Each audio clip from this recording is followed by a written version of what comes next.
Media ప్రతినిధులకు అందరికీ నమస్కారం అండి. నేడు దేశవ్యాప్తంగా జనవరి 27వ తారీఖు సమ్మె జరుగుతుందండి. మా యొక్క డిమాండ్స్ కానీ మా యొక్క కోరికలు కానీ గవర్నమెంట్ అనేది పట్టించుకోవడం లేదు. సో అందుకు మేము ఈ 3 దినాలు అంటే లాస్ట్ 3 డేస్ కంటిన్యూస్గా వచ్చాయి కాబట్టి ఈ 1 డే మేము గవర్నమెంట్ పైన ప్రభావం చేస్తే ఎంతోమంది ట్రాన్సాక్షన్స్ ఆగిపోతాయి. సో అందుకు ఈ డేస్ ఎంచుకొని మేము కూడా స్ట్రైక్ చేస్తున్నాము.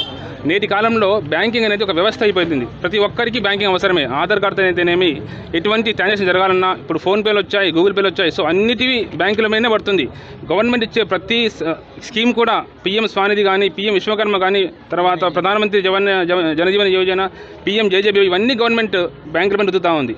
సో అలా మాకు వర్క్ ప్రెజర్ చాలా ఎక్కువ అవుతుంది. ఇప్పుడు చూడండి, ఐటీఎల్ కంపెనీ కానీ, ఆర్బీఐలు కానీ, పిఎఫ్ఆర్డీఏ కానీ, ఎల్ఐసి కానీ, జిఐసి కానీ ప్రతి సాఫ్ట్వేర్ కంపెనీ, ప్రతి చిన్న కంపెనీలు కూడా వాళ్ళు కేవలం 5 డేస్ వర్క్ చేస్తున్నారు. కానీ మాకు వచ్చేసరికి ఎందుకు ఇంత మా మీద కక్ష, మా మీద వివక్ష ఎందుకు ఇంత చూపిస్తున్నారు అనేది మాకు అర్థం కావటం లేదు.